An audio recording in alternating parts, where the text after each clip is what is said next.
Hi, I'm John Celestri, contributing editor to GlobeStreet.com, which is powering SIOR Live here at the SIOR conference in Las Vegas. And I'm really happy to have with me, on my immediate left, is Kevin McGowan, president of McGowan Corporate Real Estate Advisors, and Mark Beattie, principal of Hickey and Associates.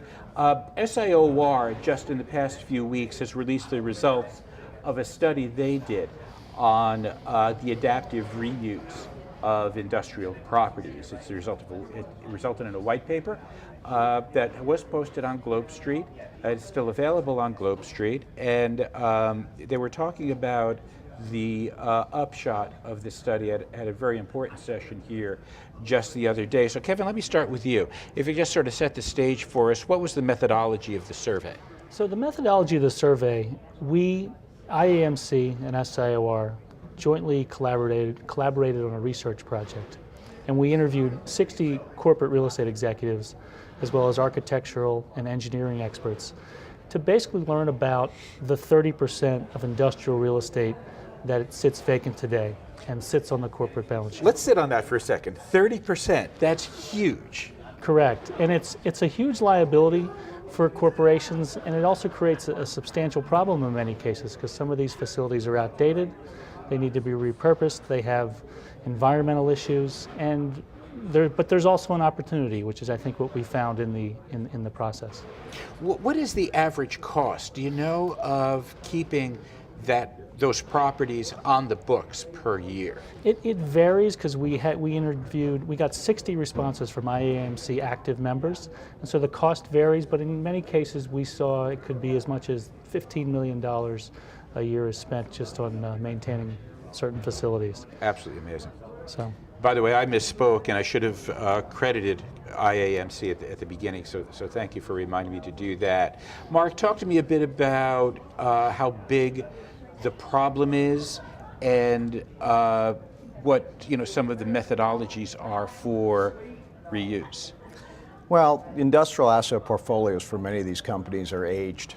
So when you look at nearly 80% of the respondents to this white paper said that their facilities, including warehouse, research sites, labs, manufacturing plants, if you think of it in terms of aging, that their average are at least 11 years old, but in some cases much older. So they're dealing with assets that are underutilized or not utilized at all in some cases, and it's a drag on their book. So in those terms, it's assets that are not producing any value, and yet it's costing the company money to keep them. Right. So the issue really comes down to improving your bottom line by eliminating the assets, whether you have to dispose of them and take them away or repurpose them. Right, right.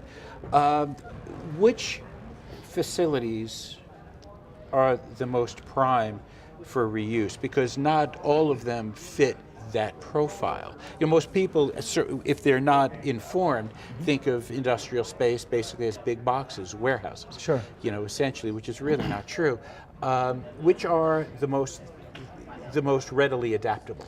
well, the first property type you mentioned, actually, a warehousing and distribution facility, is the most adaptable type of facility. And in effect, that's the type of construction that it's intended to be. In some cases, it can be as simple as raising a roof on a facility to repurpose it. I would say the second target for adaptability of a facility are light manufacturing plants. Mm-hmm. They can be repurposed for new products. And then finally, we research facilities as companies look to go after new markets. Those facilities, in some cases, have to be readapted to new technologies and new uses for a corporation. And when you talk about research, you're starting to get into the area of specialized use, and that always involves more time, more money. Right, and so specialized repurposing costs some of our users between $200 and $750 per square foot, depending on the. It's a huge range. It really is, and that had to do with the industry that groups were involved in, and essentially the condition of the facility as it existed when repurposing began. So we've talked about the liability, we've talked about the costs. Talk to me a bit, if you would, Kevin, about the ROI. So when asked about the ROI, 45% of the respondents said the ROI would occur within a 1 to 3 year time frame. So a relatively quick payback, and 29% said the ROI was actually within a 3 to 5 year time frame.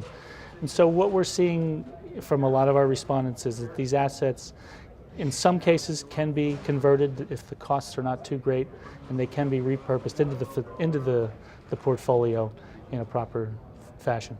The time frame obviously is tied into the condition of the property currently and the purpose that it's being readapted to. Right, and it also has to do with how the building was originally designed. So in many cases, users that had the foresight to design a property so that they could adapt it for the long term found that their facilities could be much more easily changed.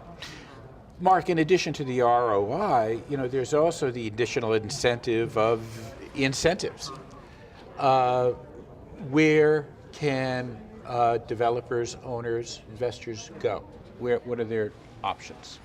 Well, the options for incentives and what we refer to as public and private partnerships that are developed between the developer or the owner of the company and their consultants reaching out to state, county, regional, and local economic development organizations to engage them in the proposition of readaptive use of these assets and what that may mean. Is one aspect of looking at the asset itself and its repurposed use, but in these cases it's always built around what is the intended reuse and what is the employment that's going to be associated with that. So if you're going from a 60 or 70-year-old bakery facility and it's being converted to a high-tech office operation, you're really talking about bringing in high-performance jobs and salaries in that equation. And in doing that, the economic development organizations are all about job creation, job retention. And when that occurs in repurposing, they have a new life and a new image. And it's basically a crescendo effect that blends out from the facility into the area. You see many projects in repurposing, they start with a specific asset, but they have a growing impact to the economic vitality in the immediate area in which that's occurring. So it's jobs, it's capital investment, and then the incentives, they take a partnership role by providing certain, it could be tax credits, it could be grants, and from the Fed perspective on historic preservation tax exemption, working its way in, half of the states in the United States have now adopted a similar tax credit to tandem with the federal. And the impact is significant. The capital opportunities to offset the capital costs in repurposing these assets are covered in many cases, at least to a certain degree, by that participation and incentive. You had made a good point at the presentation the other day about how important it is to first get the buy-in of the interested parties, and that would include not only the obvious players, the investors, the owners, but also the local community. Yeah. Well, when you're going down these paths, it's not always an easy process. Sometimes you have to allow people to visualize and see what isn't there today, but what could be there tomorrow. The High Line in New York was your example. Exactly. And so repurposing is a lot about visioning and the opportunity that brings. You can't necessarily win everyone over. But the idea is that you have a collective, and that's a strength. And when you take these projects forward, it has to have some partnership across wide. So the special interests, the grassroots type of actions, such as I referenced with the High Line, they take time. They don't happen overnight, so it's also a patience and deliberate process that it requires dialogue, engagement, and awareness. But once that's done, and if it's done in a meaningful, collaborative way, generally speaking, the projects have a greater degree of success, ultimately not only in the project itself and the facility, but the community, the way it's embraced. Very good. And I would just add that the report actually has a number of case studies I think that people will be interested in. There's a repurposing of a Siemens facility in Berlin that occurs, and there's also a former candy factory in Boston that Novartis now uses for for an office building. So, Right. So I encourage people to delve in and check things out. And there's actually some examples of some failed repurposing as well. So because it's not for everything. Star Industrial Gas had some facilities with some specialized equipment that could not.